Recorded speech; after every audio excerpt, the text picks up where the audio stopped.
Incoming device is a Xiaomi Mi Max 3. Rear camera lens does not appear to be cracked. Fingerprint scanner does appear to not be scratched. Taking a look at the front of the device, does only appear to be a crack on the upper left-hand corner of the device.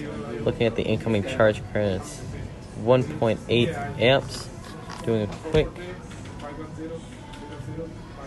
6-point digitizer test. It is responding. Not able to go and have the customer and the password just to do a confirmation. For the camera,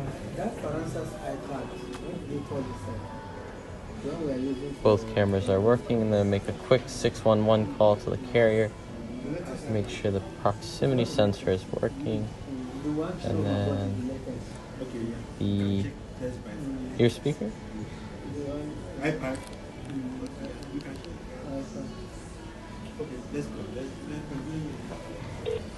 Their ear speaker is working. Go ahead and have a further assessment from the master.